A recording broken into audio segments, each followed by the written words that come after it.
brilho nos olhos vem desde sempre.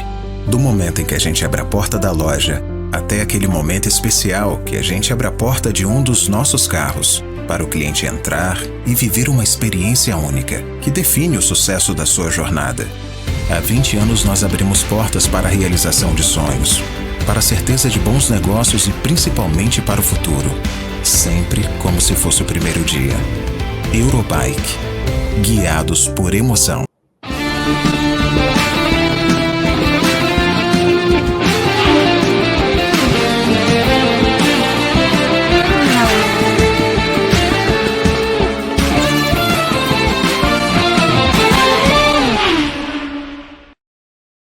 Chegou a hora. A MotoGP vai definir nesse fim de semana o título da temporada 2024.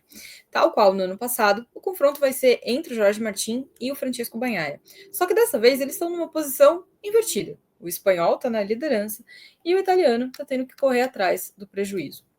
O GP Solidário de Barcelona, que encerra essa temporada, vai definir se a gente vai ter um título inédito ou um milagre. Qual que é a sua aposta?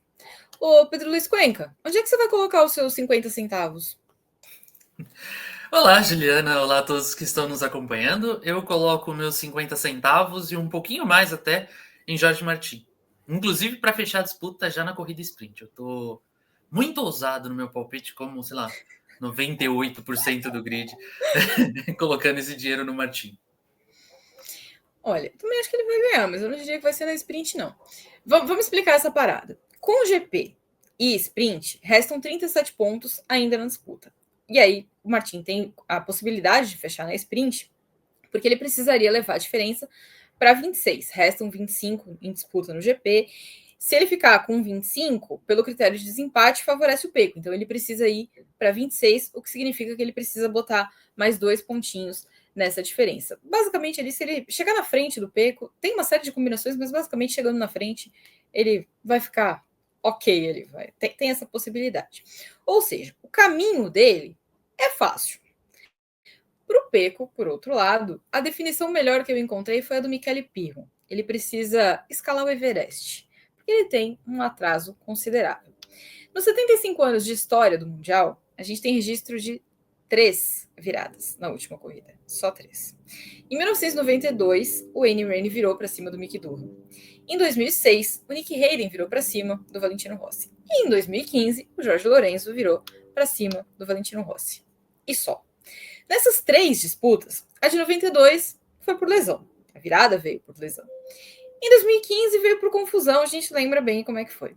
A de 2006 veio na base do inesperado, né? Veio uma queda do Rossi, e aí tem junto também uma derrota ali dele para o Tony Elias em Portugal, que acabou fazendo toda a diferença. Sem aquela derrota, ele não teria tomado a virada. E foi uma derrota por muito pouco, inclusive. Só que a maior pontuação, que já foi virada, foi de 8 pontos, né? Que foi justamente a diferença que o Hayden conseguiu tirar. Cuenca, eu diria o seguinte: o Martin tá no campo de ataque, a defesa tá toda atrapalhada e o goleiro tá num dia mão de alface. É basicamente isso, né? É uma boa definição, porque, como você bem disse, 8 pontos foi a maior diferença revertida, e se o Pecco ganhar sprint e o Martin não pontuar, a diferença ainda cai para 12. Então, ainda é maior do que o que já foi revertido no passado. E, óbvio, teria que ser um dia assim teria que ser um fim de semana muito azarado do espanhol, como foi aquela corrida do Rossi em 2006, lá em Valência, onde ele larga mal, toca no Hayden na legada, depois ele cai tentando se recuperar. Então, precisa ser assim uma combinação de fatores, precisa ser assim um show de horrores do Martin, que é uma coisa que não aconteceu durante a temporada, diferente de 2023. Ele foi muito mais consistente, ele caiu muito menos, ele errou muito menos. Mas a gente sabe que ele é um piloto bem agressivo. E quando ele fica muito agressivo, ele é meio afobado. A gente viu Sangue nos isso. olhos, né? Só vê, o olho fica vermelho, assim, não consegue ver nada direito. Ele é meio afobado. E a gente viu isso, por exemplo, na última etapa do ano passado, quando ele larga, vai para cima do Pecco nas primeiras voltas, quase bate na traseira do Pecco no fim da reta principal ali de Valência, depois perde muitas posições, tenta se recuperar e aí ele de fato consegue acertar alguém, ele leva o Mark Marques ao chão e tudo mais. Então, a gente sabe que o Martin ele é muito quente, ele é muito agressivo. E isso acaba levando a erros. E acho que essa é a grande aposta do Bagnaia no fim de semana. Forçar o Martin ao máximo de erros possíveis para ver se ele consegue descontar essa vantagem na sprint e depois, sei lá, forçar uma queda, forçar um erro maior ainda na largada. Ajuda ele não vai contar. Isso é fato. O Bastianini está ali na disputa com o Mark Marques por terceiro lugar, que para ele é uma coisa de honra, já que está saindo da Ducati, teve todos os problemas de lesão. Então, não sei se o Bastianini vai ser a melhor ajuda, mesmo sendo companheiro. E do outro lado, você tem ali. Muito nos assuntos, eu só queria dizer isso, tá? Vai com calma, por favor. eu vou me controlar, então. Vai se atrapalhar o script do programa, por favor. Calma aí. Calma aí. Vamos voltar para a briga de 2006 aqui, porque eu quero fazer um paralelo. Naquela briga, o Nick Hayden era o azarão. Apesar dele estar na Honda, o Rossi já era o Rossi. Dessa vez, a gente não tem exatamente quem colocar como azarão, né? Porque dá para colocar o cara que é o bicampeão, que é o piloto da Ducati, que a Ducati é a campeã do Mundial de Equipes, do Mundial de Construtores, como azarão? Não. E o cenário é um pouco parecido, porque o Hayden, assim como o Martin esse ano, não venceu tanto e apostou muito na consistência. Enquanto o Rossi naquela temporada venceu mais, assim como o Bagnaia esse ano. Mas não dá para colocar o Bagnaia como azarão. Óbvio, neste final de semana, ele é a grande zebra, né? Se o Bagnaia ganhar isso aí não vai aparecer um crítico do italiano. Mas, neste momento, é só um milagre mesmo para ele conseguir reverter esse título, como o Hayden conseguiu em 2006, e até hoje a gente se pergunta como. Se ele virar, vem aí São Peco de Torino, né? Certamente. Sim. Agora, tem uma coisa. O fato é que ele precisa de um milagre. A grande questão é que ele não depende dele mesmo, que a gente está chegando agora no assunto que o senhor tanto queria falar.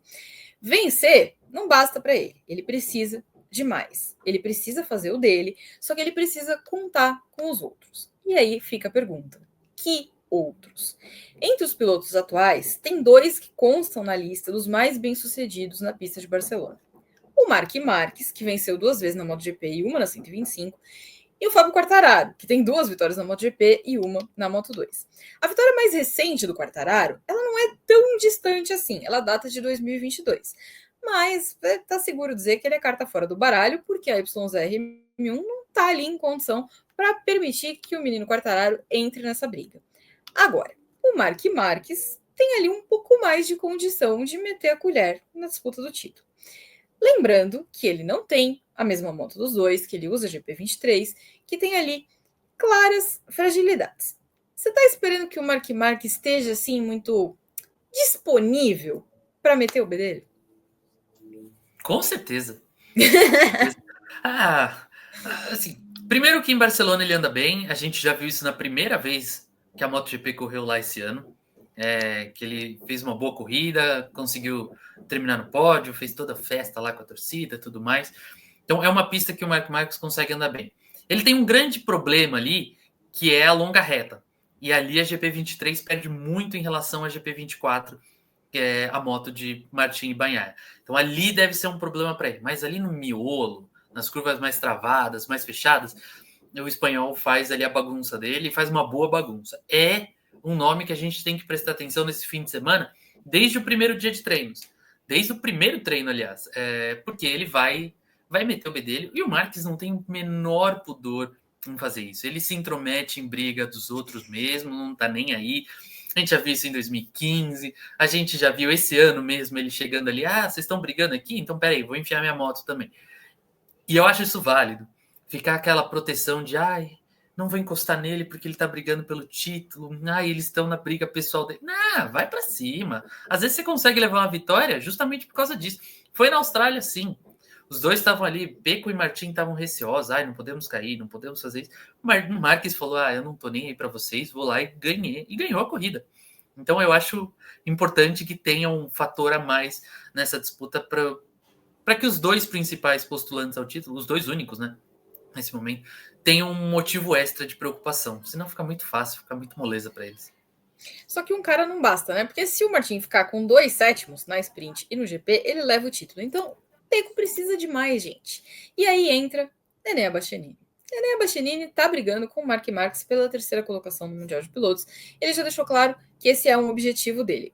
O Marc Marques, por outro lado, falou que não é uma coisa que vai mudar a vida dele, que ele não tem bônus pelo terceiro lugar, que ele está interessado num bom resultado para agradecer a Gresini pelo que fez por ele e tudo mais. Mas, assim, o que eu acho mais legal do contexto Bastianini é que existem contas a serem acertadas com o Barcelona. Porque em maio desse ano, ele foi, assim, memorável, pelos motivos errados. Por quê? Porque ele foi punido por ter cortado um trecho da pista. Mas ele decidiu ignorar a punição. Aí a direção de prova foi lá e deu uma segunda punição. Mas ele ignorou de novo.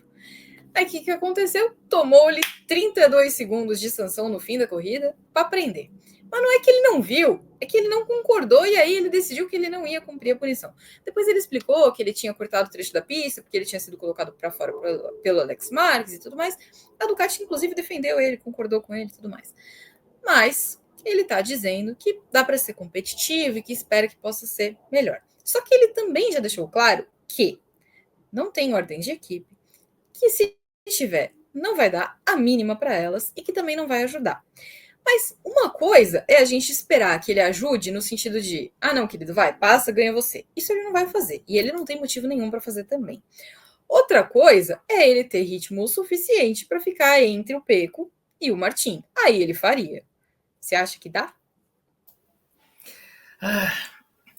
Só adicionando aí, lembrar que ano passado, também em Barcelona, ele causa um strike na largada e se machuca. Salvou a vida do Pecco. Salvou a vida do Pecco, é verdade. Tirou uma galera dali e evitou o atropelamento. Que ainda assim ele foi atropelado. Mas enfim, acho que o Bastianini ele tá muito na dele nesse momento. Óbvio, tem toda uma questão de amizade com o Pecco, tem toda uma questão de gratidão com a Ducati por ter feito a promoção, por ter mantido para 2024, mas ele não tá muito mais de olho em qualquer disputa, não. Ele quer fazer o dele, porque é uma coisa importante para ele. Para o Marques realmente não interessa. O Marques já levou 6 títulos da MotoGP, já para ele não tem mais muito essa um terceiro lugar não empolga muito. Para o Bastianini tem. É uma questão que importa por tudo que ele passou, por todo o sofrimento na Ducati, por estar saindo da montadora italiana e para um outro ambiente, um ambiente completamente diferente. Então, para ele, vale muito mais esse terceiro lugar. E eu acho que, se não pintar uma ordem da Ducati, uma ordem expressa, assim, tipo, sai da frente, ele não vai fazer muita menção de abrir passagem para o Bagnaia ou de facilitar a disputa. Eu acho que, primeiro eu acho que ele não tem ritmo para se manter ali numa disputa com os dois. Vamos começar por aí. Não tem ritmo. Pode fazer uma graça ali no começo da prova, na largada, mas não tem ritmo para aguentar o pique de Martin e Bagnaia, como poucos tiveram em poucos momentos da temporada 2024. Isso é importante a gente ressaltar. Bagnaia e Martin estiveram em outro planeta realmente ao longo desse ano, e acho que só o Marques em alguns momentos conseguiu ser um incômodo para essa dupla. Então acho que o Bastianini não vai ser um fator ali decisivo nessa corrida. Que é bom, deixa ele fazer a dele e tá tudo bem. Agora, você mencionou a possibilidade do Pecco tentar induzir o Martin ao erro. Eu sinto ele desanimar, tá? Mas a gente teve a coletiva dos pilotos na quinta-feira e aí o Pecco meio que deixou claro que, assim, não vai tentar. Ele também avisou que, assim, ele entende que a situação dele é que ele só ganha esse campeonato se o Martin errar. Mas que ele está disposto ao seguinte, ele vai lá e vai tentar vencer a corrida. E o que acontecer atrás fica por conta deles. Que ele nunca foi um cara de jogar sujo e que não vai tentar fazer nenhum tipo de insanidade. Mas ele também deixou claro que ele sabe que os outros pilotos podem ter uma participação ali. E aí ele falou especificamente sobre da onde ele espera as ajudas, né? Ele mencionou no caso do Martin, Alex Espargaró, e isso me parece bastante óbvio, e a gente teve, né, na prova de maio, no GP da Catalunha, um Alex Espargaró forte com a Aprilia. A Aprilia, eu acho que tem um problema confiar na Aprilia, porque a Aprilia não é uma moto confiável, hora ela tá bem, hora ela não tá. Então, acho que apostar na Aprilia não é exatamente essas coisas. Mas o Alex Espargaró, de fato, não vai atuar em favor do Pecco Bagnaia. Independente de qualquer coisa, ele não vai. Se depender dele para o Pecco ganhar o Mundial, pode esquecer, porque não vai acontecer. O Alex já deixou claro que tem o Martin como melhor amigo e que, se puder, vai ajudar. Mas, por outro lado, o Pecco diz que conta em ter a ajuda dos pilotos da academia VR46. Se a gente olhar para o grid hoje da MotoGP, o que a gente tem na academia de pilotos VR46? Marco Bezzecchi, a gente tem Franco Morbidelli e a gente tem Luca Marini. O Luca Marini, coitado, o cara tá fora do baralho porque ele tá com a Honda, não tem a menor possibilidade dele lá ajudar ninguém na briga pelo título. Não vai passar nem perto, não vai dar nem puxeiro. Bezzecchi não faz a melhor temporada dele, né? No ano passado, a gente até poderia imaginar que ele podia participar dessa disputa, mas não faz a melhor temporada dele. O Morbidelli, ele teve ali uns momentos de queria brincar, né? Mas normalmente terminou mal, né? As melhores provas dele acabaram em queda. Então, acho que também não dá para contar com os pilotos da academia.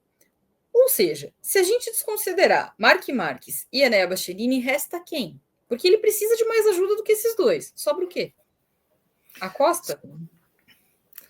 O Acosta pode fazer uma graça, porque o Acosta nesse fim de temporada tá bem estabanado e pode causar alguma coisa, causar algum acidente, alguma coisa do tipo.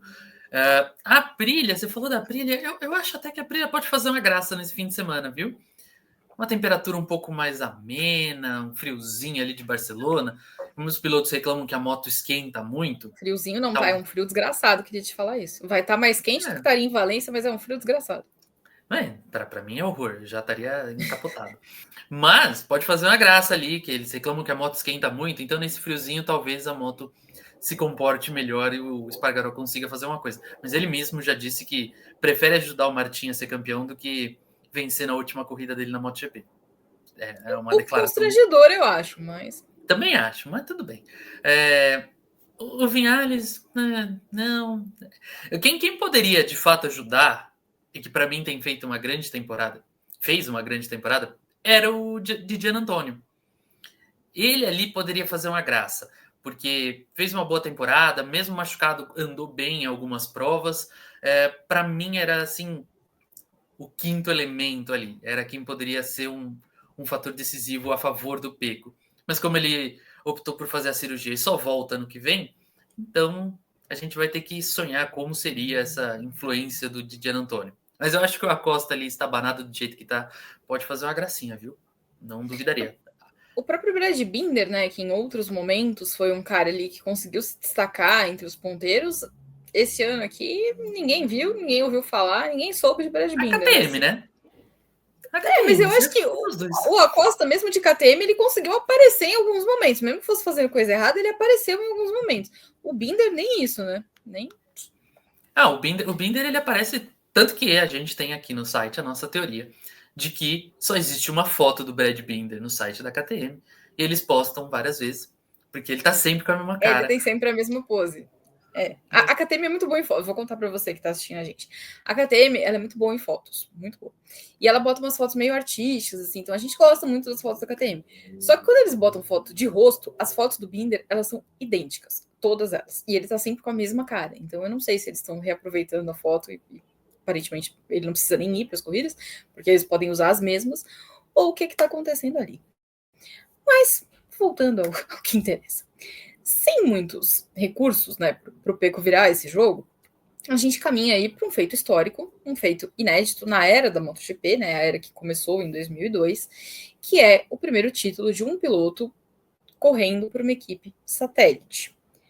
Esse satélite, pero no mucho, porque a Ducati está fortemente envolvida ali na Pramac, dá a moto do ano, paga o salário do Jorge Martin, né, também é importante, mas a gente precisa considerar que a Pramac tem uma estrutura menor, trabalha com menos gente, então tem ali uma situação um pouco diferente. O próprio Martin diz que eles estão lutando contra o mundo sozinhos. Não é sozinho. Ele pode dizer, mas não é sozinho, porque assim, eles têm uma gigante atrás, né? Eles não precisaram desenvolver nada, tudo foi entregue ali para eles. E hoje mesmo ele ressaltou, porque a gente teve ao longo da semana, tem o Salão das Duas Rodas de Milão, e aí Casey Stoner estava lá.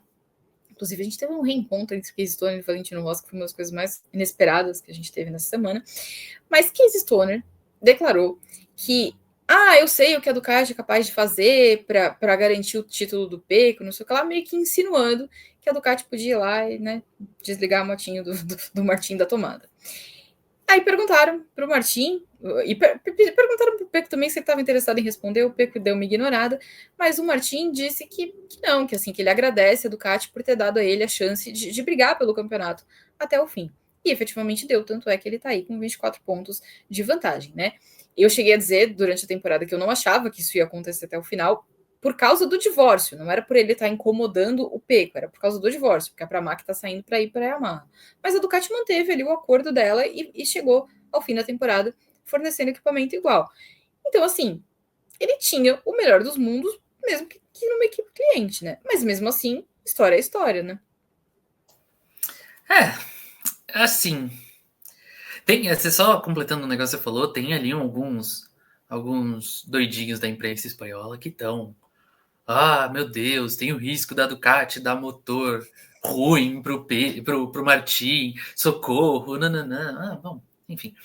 Mas assim, é um momento histórico para ele, para a MotoGP. Então acho que a gente tem que desfrutar desse momento. E o Martin tem que saber que nada vai abalar ali. Ele tem a melhor moto, ele tem todo o equipamento por trás, uma força da Ducati. Então não tem muito para mexer ali. Acho que a questão peraí que agora eu me confundi nos meus próprios pensamentos aqui. Tem toda uma questão de apoio e o Martin ele vai ser grato, ele vai ser foi muito importante, mas acho que ele fala muito isso por todo o rancor de não ter sido promovido para a equipe de fábrica, tá? A gente precisa lembrar disso sempre. Então, menino, mas você viu a coletiva hoje? O menino deu uma acalmada. Ele deu uma acalmada. Porque ele já mandou um ali assim, não, né? O futuro a gente vai ver, não sabe o que pode acontecer daqui 2 anos. Então já deixou ele uma porta aberta, tipo, quem sabe eu volto, sabe? Eu achei que deu uma Talvez acalmada. ele saiba algo que a gente não sabe desse contrato do Marc Marques, do Marques querer aposentar. Mas assim, acho que não é nem uma questão de saber. O Marc Marques ele vai ser o piloto mais velho do grid, né? Então, assim, o Marc Marques está mais perto do fim da carreira do que do começo, pela idade que ele tem. Não acho que o Marc Marques vai correr o tanto quanto o Valentino Rossi correu, até porque o corpo do Marc Marques foi mais castigado do que o do Valentino. Então, né? Fica aí essa possibilidade. A gente chegou no momento que o Marc Marques é o piloto mais velho do grid. Essa é a hora que Vivemos a gente para isso. Bateu a idade. A gente vai sofrer com isso no ano que vem. Vamos adiar isso daí um pouquinho. Tá bom. Agora, muito embora a disputa pelo título seja o grande foco desse fim de semana, tem algumas outras coisinhas que também merecem atenção. Uma delas é o desfecho, né, da crise Honda e Yamaha. Elas vão, de fato, fechar a temporada ali na lanterna do Mundial de Construtores. Não tem como sair de lá, a Yamaha está na frente, né, da Honda.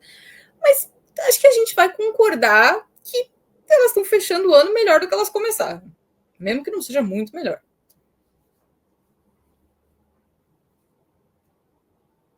Você vai falar comigo ou eu vou ficar falando sozinha aqui? Voltou seu áudio só agora, desculpa.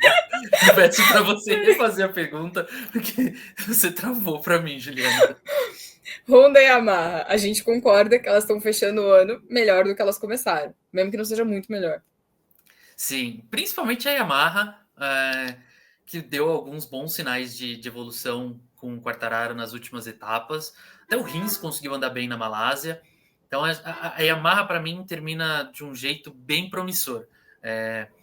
Logo depois do GP, a gente tem ali os testes de pós-temporada. Então tem ali toda uma questão com novas motos, com teste de motor e novos motores, apesar deles serem congelados ali depois. Então a Yamaha tem ali uma questão muito boa para desenvolver melhor essa moto.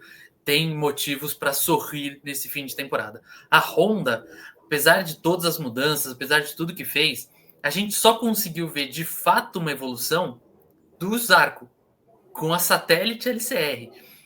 Desde ali de Aragão, quando ele conseguiu se enfiar num surpreendente top 10 na classificação, a gente tem visto o Zarco andar muito bem, especialmente em voltas rápidas. Na corrida ele acaba pecando um pouco, falta ritmo. da moto. Os dois da equipe principal terríveis. O Mir ainda conseguiu fazer uma graça, outra, mas o Marini, meu Deus do céu, tá para existir uma temporada tão ruim. O Mir abandona quase todas as corridas. Mas ele ainda consegue fazer uma gracinha ou outra de vez em quando. O Marini, meu Deus, eu nunca vi uma temporada tão ruim. O Marini, até pouco tempo atrás, era o 24º num campeonato de 22 pilotos. Eu acho isso terrível. Eu acho isso terrível, assim, ruim, até dizer chega. E aí ele vem, depois de uma entrevista, dizer que o que está estragando o Mundial é o domínio da Ducati. Não tenha dó, né, meu amigo? Você estava nela até ano passado e não reclamava. Agora que você foi para a pior equipe do grid, você reclama? Ah, pelo amor de Deus. Mas a Honda ainda tem muito para melhorar, viu? Apesar do Marini dizer que se acertar alguma coisa ou outra, eles viram a segunda força do grid em 2025. Mas a fé move montanhas, a gente sabe disso, né? Agora, tem outra coisinha ali, Pedro Acosta. Pedro Acosta é o novato, o único novato, então a gente já sabe desde o começo da temporada que ele era o novato do ano, mas ele tá ali numa disputa com o Brad Binder para ser o melhor entre os pilotos da KTM. Hoje ele tá com 3 pontos na frente.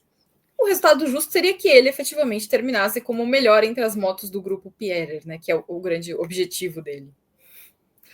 É o objetivo e seria mais justo de fato, porque o Acosta fez melhores corridas, foi mais consistente que o Binder. O Binder, de fato, fez uma temporada apagada. Eu olho assim de vez em quando no campeonato e falo, como é que o Binder tá nessa posição? Onde foi que ele somou tanto ponto que eu não lembro de ter visto o Binder na pista, o Binder fazendo qualquer tipo de coisa digna? Esse ano foi um ano ruim, até naquele quesito de recuperações que ele tinha. Ele geralmente era um piloto... Porque ele sempre era bom nisso, né? Um piloto mais apagado no sábado, mas na corrida ele ia lá e recuperava. Nem isso ele conseguiu fazer esse ano. Foi um ano nível Jack Miller do Binder, e ainda assim tem, sei lá, 70% do grid atrás dele. Eu acho fantástico isso. A gente tem também, num campo mais emocional, a despedida do Marc Marquez da Gresini. Muito embora eu concorde que o lugar do Marc Marquez em 2025 é a equipe oficial da Ducati, eu tô chateadíssima porque ele tá indo embora da Gresini, porque eu acho que foi um casamento ali muito bonitinho. Eu não queria que ele saísse do time da Nadia Padovani. Eu acho que a Gresini conseguiu escrever um dos capítulos mais importantes da história do Marc Marquez, porque conseguiu tirar ele do fundo do poço. Não tem outra explicação. Tirou ele do fundo do poço. Tudo bem que é o Marc Marquez, tudo bem que é a moto do Ducati, mas não tinha uma equipe melhor para fazer o que fez por ele, né? Para ajudar ele a sair do lugar onde ele estava. Ele não sabia se a carreira dele ia continuar. Ele disse de novo essa semana que se não tivesse dado certo, ele teria anunciado a aposentadoria. E a Gresini é aquela equipe que consegue ressurgir das cinzas, né? É a equipe que superou a perda do Daijiro Kato, é a equipe que superou a perda do Marco Simoncelli, é a equipe que superou a perda do Fausto Gresini. Então acho que vai ser um momento também emocionante, né, de ver encerrar esse capítulo. Nossa, eu concordo com você. Eu acho que foi uma das parcerias recentes, uma das mais bonitas, por tudo que ela simbolizou, por todo o ressurgimento do Marc Marquez, pela Gresini ganhar os holofotes e ter uma importância no grid, mesmo que em outros anos ela tenha feito bons campeonatos, com o Bastianini, por exemplo, ano passado com o Di Giannantonio. Esse foi o ano que todo mundo de fato olhou para a Gresini, olhou para a garagem deles, falou, olha, tem aqui uma coisa muito legal para a gente contar, para a gente analisar. E você via a satisfação dos mecânicos de estar ao lado de um Marc Marquez, de poder trabalhar com ele. A Nádia, pô, sorrisão dela a cada final de semana era muito bom, porque ela sabia que tinha de fato um material ali na mão muito bom. A parceria deles me lembra muito a do Valentino Rossi com aquela equipe satélite de 2001, ali a Nastro Azzurro, que foi assim, foi curto, mas foi marcante. Hoje, se você olha para o Valentino no passado, muita gente vai lembrar daquela moto, pelas pinturas, pelas comemorações, pelo título que eles conquistaram. Então foi uma parceria muito boa. Eu vou sentir falta do Marc Marquez na Gresini, eu admito. Eu acho que mais um aninho ali seria muito bacana, apesar dele merecer carisma, a vaga na Ducati, né? Tinha um carisma. Tinha a questão ali das redes sociais, deles fazerem os filmes, era muito legal. Eu gostei muito dessa parceria. Podíamos, no final, assim, mais pro fim da carreira, o Marcos podia voltar mais um aninho para a Gresini. E acho que eles foram muito certeiros, né? Eles fizeram essa escolha, né? De eles usaram como mote da temporada Fazemos Cinema, e aí eles escolheram como último filme Nasce uma Estrela, né, o filme, e eles trocaram Lady Gaga por Marc Marquez, e aí renasce uma estrela. E é de fato o que aconteceu, né? O Marques renasceu dentro da Gresini. É claro que tudo que ele passou, a lesão e tudo mais, aí a crise da Honda, acabou criando uma fase muito problemática, mas ele efetivamente renasceu ali dentro. Agora, para nós, brasileirinhos, tem um outro tema em jogo nesse fim de semana que também interessa, porque Diogo Moreira está na briga pelo rótulo de melhor novato do ano na Moto2. Ele tem 1 ponto a mais do que o Senna Agios e 15 de margem para o Denis Onchu, e eles são só esses 3 na briga aí por esse rótulo, né? Dos 3, o Diogo é o único que não tem pódio na temporada, mas ele somou 56% dos pontos que ele tem até aqui nos últimos 4 GPs. Então ele cresceu bastante nessa reta final da temporada. Bem, que eu não sei você, mas para mim o balanço da temporada do Diogo é super positivo, né? Sim. Curiosamente ele tirou o apêndice ali, ficou leve e a moto começou a andar. É o mesmo fenômeno do Carlos Sainz da Fórmula 1. Tem apendicite, tira e depois começa a andar bem. O Diogo ele começou estranho a temporada, mas é difícil de fato a adaptação da Moto 3 para a Moto 2. São motos bem diferentes. A Moto 2 está muito mais próxima da MotoGP do que da Moto 3. Ela não está nem ali no meio e nem mais próxima da classe inferior. Então é muito difícil você ter essa adaptação numa equipe que está se reencontrando de novo, que é a Italtrans. Ela está ainda se readaptando a todas aos solavancos que tomou nos últimos anos, apesar daquele título do Bastianini. Mas eu acho que a temporada do Diogo tem pontos altos, pontos muito bons, especialmente nessa reta final, mas ele ainda precisa ali ter algumas coisas para melhorar, que eu já sentia na Moto 3 e que eu vejo que seguem na Moto 2, como a gestão dos pneus. Eu acho que ele ainda precisa entender melhor essa questão de gerir os pneus. As corridas na Moto 2 são ainda maiores que na Moto 3, então muitas vezes você vê ele andando rápido no começo e depois na reta final se arrastando, perdendo posição. Mas assim, mesmo sem pódio, o Diogo merece esse título simbólico de melhor novato do ano, porque assim, Senna Agios é terrível, gente. Ele fez o pódio na Austrália. É terrível. O Denis Onchu, meu Deus, não é nem que ele não tem um parafuso, ele não tem nenhum parafuso. É um piloto completamente doidinho das ideias. É o doidinho da praça, é o Denis Onchu. Então, o Diogo foi mais consistente, foi o que mostrou mais evolução e que merece, de fato, esse destaque, esse título simbólico. E eu acho que para 2025 a gente vai conseguir ver ele andando muito melhor, muito mais adaptado ao campeonato. Geralmente a Moto 2 é isso, né? Você tem um primeiro ano para você aprender, para você cair, para você sofrer, apanhar, e depois você consegue ir pegando ritmo. A não ser que você seja bem ruim. Aí tem uma lista aí de gente ruim nesse grid da Moto 2. Nunca vi um grid tão grande. Acho que só 10% ali vale alguma coisa. O resto é ruim. Não, 10% não, 20%. O resto é ruim. É muito ruim. Tá na hora de fazer uma limpa nesse grid da Moto 2, inclusive, gente. Pelo amor de Deus. Pra gente encerrar, eu quero o palpite do top 3 da temporada. É fácil esse, mas eu só vou entregar aqui o nosso erro do começo da temporada, porque se você acompanha o canal do Grande Prêmio no YouTube e você viu lá no começo da temporada que a gente fez uma prévia da temporada, eu e Cuenca, nós embarcamos na hype de Enea Bastianini, sabe? E a gente apostou que Bastianini ia vir com o pé na porta e ia ganhar esse campeonato. Então a gente errou super. E eu já vou deixar o meu palpite. Marques fica em terceiro, o Pecco vai ficar mesmo em segundo lugar, e aí o Martin vai ganhar a temporada. E você, Cuenca? Então eu vou me diferenciar de você e manter o hype. Eu vou de Martin campeão, Pecco segundo e Bastianini terceiro. Pronto. Já que é para lembrar do começo do ano, eu queria apenas dizer que eu falei que Maverick Viñales ia incomodar muito esse ano. E foi o único não Ducati a vencer corrida. Então eu conto isso como uma vitória para cima de você, Guilherme. Que só corneta o meu menino Maverick. Peraí, ele não incomodou ninguém. Ninguém. Ele ganhou uma corrida. Foi o único não Ducati a ganhar a corrida. Já é um incômodo. Não incomodou ninguém. Deixa aí você também os seus comentários, conta pra gente o que você está esperando desse desfecho, né? Quem que você acha que vai levar esse título. Agora, eu preciso também contar uma coisinha para vocês, porque no dia 29 de novembro, a gente vai lançar o novo clube de membros do Grande Prêmio, que vem recheado de benefícios exclusivos. Os assinantes vão ter acesso a conteúdos exclusivos, a um novo Paddock Sprint só para assinantes, além de um clube de descontos com aulas online exclusivas, telemedicina e muito mais. Tudo isso para garantir a você uma experiência completa e diferenciada no mundo do esporte a motor. Então você pode escolher o seu plano, que é o plano Pole, de R$ 9,99 por mês, o plano Hat-Trick, por R$ 29,99 por mês, ou o Grand Chelem, por R$ 69,90 por mês. Tá curioso? Então já veja quais os descontos você vai ter direito acessando descontos.grandepremio.com.br. Todas as informações aí, mas só valendo a partir do dia 29, que é quando a gente vai lançar oficialmente.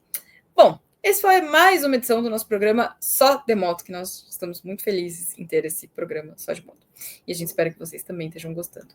Muito obrigada pela companhia, aproveitem a decisão da MotoGP e a gente se vê na semana que vem para comentar tudo o que aconteceu no Grande Prêmio Solidário de Barcelona. Até mais!